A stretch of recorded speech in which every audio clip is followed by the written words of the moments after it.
ওসিয়ত করারও একটা ফজিলত আছে, ওসিয়ত করা উচিত।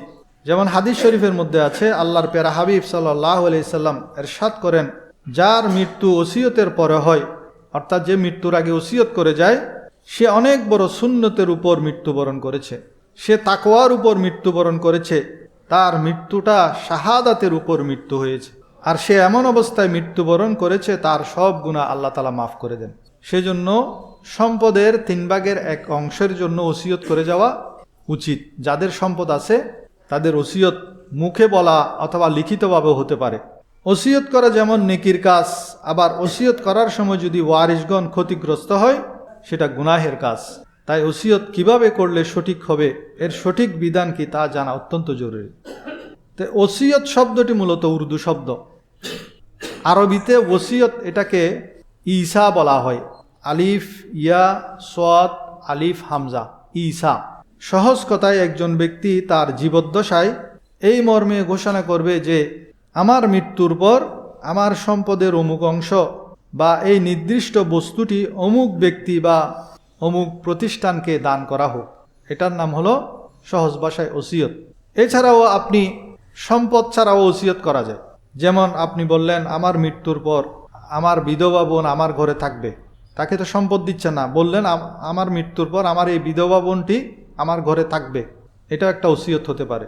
অথবা আপনি বললেন আমার মৃত্যুর পর আমার ওই ভাড়া ঘর থেকে একটা ঘরের ভাড়া আমার বোনে পাবে, ঘরটা আপনি দিয়ে দিচ্ছেন না, বরং ওই ঘরের ভাড়া আপনি আপনার বোনের জন্য ওসিয়ত করে দিতে পারেন। এগুলো একটা ওসিয়তের পর্যায়ে পড়ে। আবার ওসিয়ত এবং হেবার মধ্যে পার্থক্য আছে। অনেকে আছেন শুধু কন্যা সন্তান আছে, কন্যা সন্তানদেরকে হেবা করে দেয় সম্পত্তি। পুত্র সন্তান যেহেতু নাই সেহেতু কন্যা সন্তানকে কি করে দেন, হেবা করে দেন। তো হেবা এটা হলো, হেবা করলে সেটা আপনি মৃত্যুর আগেই সে হেবা যাকে করেছেন সে মালিক হয়ে যেতে পারে। আর ওসিয়ত হলো আপনি যখন ওসিয়ত করবেন আপনার মৃত্যুর আগে যার জন্য ওসিয়ত করেছেন সে মালিক হতে পারে না। আপনি ওসিয়ত করলে আপনার মৃত্যুর পরেই যার জন্য ওসিয়ত করেছেন সে মালিক হবে। তাহলে হেবা এবং ওসিয়তের মধ্যে পার্থক্য আছে। আর ওসিয়তের জন্য চারজন ব্যক্তি জরুরি। 1 নম্বর হলো মুসি, যিনি ওসিয়ত করবেন। 2 নম্বর হলো মুসা লাহু, যার জন্য ওসিয়ত করা হচ্ছে। 3 নম্বর হলো মুসা বিহি, যেই সম্পদ বা বস্তুটি ওসিয়ত করা হচ্ছে। 4 নম্বর হলো ওসি, যাকে ওসিয়তের বিষয়টি দায়িত্বটি বুঝিয়ে দেওয়া হচ্ছে। এই 4 জন ব্যক্তি লাগবে। ওসিয়ত আবার 4 প্রকার। একটা হলো ওয়াজিব ওসিয়ত। এই ওয়াজিব ওসিয়তটা আমাদের প্রত্যেকের করে যাওয়া উচিত। যেমন আপনি কসমের কাফফারা রয়ে গেছে, আপনি ওসিয়ত করে যাবেন যে আমি একটা কসম করেছিলাম এটার কাফফারা বাকি রয়েছে। অথবা আপনার রোজার ফিদিয়া রয়ে গেছে, আপনি কয়টা রোজার ভেঙেছেন ইচ্ছাকৃতভাবে, এটার ফিদিয়া, অথবা অসুস্থতার কারণে এটার ফিদিয়ার জন্য ওসিয়ত করে যাওয়া, নামাজের কাফফারার ওসিয়ত করে যাওয়া, এগুলা হলো কি ওয়াজিব। 2 নম্বর হলো মোবাহ। মোবাহ হলো যা করা ওয়াজিব নয়। যেমন আপনি ওসিয়ত করলেন যে আমার এই ঘড়িটা অনেক দামি ঘড়ি, আমি আমার অমুক বন্ধু সেই ধনী, তাকে আমি স্মৃতি হিসাবে দিতে চাই, আপনি এটা ওসিয়ত করলেন। বা আপনার একটা অনেক দামি কলম আছে, আপনি বললেন আমার মৃত্যুর পরে আমার এই কলমটা আমার অমুক বন্ধুকে দিয়ে দিও। এগুলো হলো মোবাহ, যা করা ওয়াজিব নয়, না করলে গুনাহ হবে না। আপনি এই ওসিয়তগুলো যদি না করেন গুনাহ হবে না, কিন্তু ওয়াজিব ওসিয়ত যদি না করেন গুনাহগার হবেন। যেমন আপনার নামাজ কাফফারা রয়ে গেছে, এটা ওসিয়ত করে যেতে হবে। রোজার ফিদিয়া রয়ে গেছে, জাকাত আদায় করেন নাই বাকি রয়ে গেছে, কোরবানি ওয়াজিব হয়েছিল কোরবানি দেন নাই, ওয়াজিব বাকি রয়ে গেছে, এই ওসিয়তগুলা করে যাওয়া ওয়াজিব। যদি না করেন তাহলে গুনাহগার হবেন। 3 নম্বর হলো মকরু। মকরু ওসিয়ত হলো আপনার সামান্য সম্পদ আছে যা দিয়ে আপনার সন্তান এরা চলাও কষ্ট হবে, এরপরও আপনি ওসিয়ত করে গেলেন যে আমার সম্পদ থেকে কিছু সম্পদ আমি অমুক ক্লাবের জন্য দান করলাম। এই ধরনের ওসিয়তগুলো হলো কি মাকরু বা অপছন্দনীয়। 4র্থ হলো মুস্তাহাব ওসিয়ত। 3 সূরত যেটা বলেছি ওয়াজিব, মোবা এবং মকরু, এই 3টি সূরত ছাড়া বাকি সব ওসিয়ত হলো মুস্তাহাব। সামর্থ্যবান ব্যক্তি যার কোনো কাফফারা নাই, জাকাত বাকি নাই, নামাজ রোজার ফিদিয়া বাকি নেই, সে যদি সওয়াবের আশায় কোনো ভালো কাজে বা অভাবী আত্মীয় স্বজনকে, যারা মিরাসের মালিক না, উত্তরাধিকার না, তাদের জন্য সম্পদের 3/1 ওসিয়ত করে যায়, এটা হলো মুস্তাহাব ওসিয়ত। তবে যার সম্পদ কম সে তার অল্প সম্পদ ওয়ারিসদের জন্য রেখে যাবে, যাতে ওসিয়ত করবে না, এটাই আফজল। সম্পদ যদি বেশি হয় তখন আপনি 3/1 ওসিয়ত করেন, সমস্যা নেই। কিন্তু আপনার সম্পদ আছে কম, কম সম্পদের মধ্যে ওসিয়ত করাটা না করে বরং সেটা আপনার ওয়ারিসদের জন্য রেখে যাওয়া উত্তম। এখন আপনি নামাজের কাফফারা রয়ে গেছে, রোজার ফিদিয়া রয়ে গেছে, বকেয়া যাকাত রয়ে গেছে, এবং এই সব কিছু মিলিয়ে যদি আপনার সম্পদের 3/1 চাইতে বেশি হয়, তাহলে সে ওসিয়ত জায়েজ হবে না। এসব আপনার সম্পদের 3/1 বা তার কম হলে জায়েজ হবে।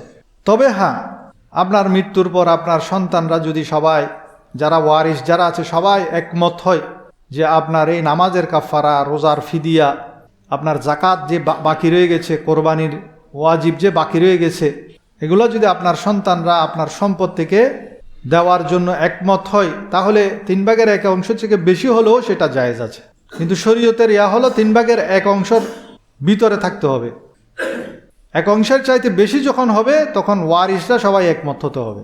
সবাই একমত হলে তখন সেটা পরিশোধ করা জায়েজ হবে। যে সমস্ত ওয়ারিসের জন্য ওসিয়ত জায়েজ নেই, কারণ মৃত্যুর পরে ওয়ারিসরা তো এমনিতেই সম্পদের মালিক হবে, উত্তরাধিকারী সূত্রে তারা সম্পদের মালিক হবে, সেজন্য ওয়ারিসদের জন্য ওসিয়ত করা জায়েজ নেই। বরং শরীয়ত যতটুকু হিস্সা কোরআনের মধ্যে, হাদিসের মধ্যে যতটুকু হিস্সা নির্ধারণ করে দিয়েছেন ততটুকু হিস্সা তারা পাবে, এর মধ্যে কোনো কিলোকাল নাই। এটা কোরআনের আয়াতে স্পষ্ট বর্ণিত হয়েছে। তবে হ্যাঁ, যে সমস্ত দেশে সম্পত্তি বন্টনের নিয়মটা ওই দেশের আইন অনুযায়ী হয়, সেখানে শরীয়তের পাবন্দি করা যায় না, ইসলামী শরীয়তের বিধান মোতাবেক বন্টন করা যায় না, সেই সমস্ত দেশের মধ্যে আপনি আপনার সম্পত্তি যাতে ইসলামী শরীয়ত মোতাবেক বন্টন হয় সেটা আপনি কোর্টের মাধ্যমে ওসিয়ত করে যেতে পারবেন না। আমাদের দেশের মধ্যে তো ইসলামী শরীয়ত যদিও নাই, কিন্তু বন্টনের ক্ষেত্রে, সম্পদ বন্টনের ক্ষেত্রে মুসলিম শরিয়া ল এটা ফলো করা হয়। বেশিরভাগ মানুষ মৃত্যুর আগে সন্তানদেরকে নিজেদের সম্পত্তির ব্যাপারে ওসিয়ত করতে চান। কারণ কি? কারণ তারা চায় মৃত্যুর পর যেন সন্তানরা সম্পত্তির জন্য একে অপরের সাথে লড়াই ঝগড়া না করে। অথচ এটা জায়েজ নাই, কারণ মৃত্যুর পর ওয়ারিসি সম্পত্তির ভাগ বাটোয়ারা হবে। হতে পারে আপনি যার জন্য ওসিয়ত করতেছেন, আপনি আপনার সন্তানের জন্য ওসিয়ত করছেন, সেই সন্তান আপনার আগে মারা গেল, হতে পারে না? সন্তান পিতার আগে মারা গেল, সেজন্য সন্তানের জন্য আপনি যদি সম্পত্তির ব্যাপারে ওসিয়ত করে যান, সম্পদ ভাগ বাটোয়ারার ব্যাপারে ওয়ারিসদের জন্য, সেটা জায়েজ নেই।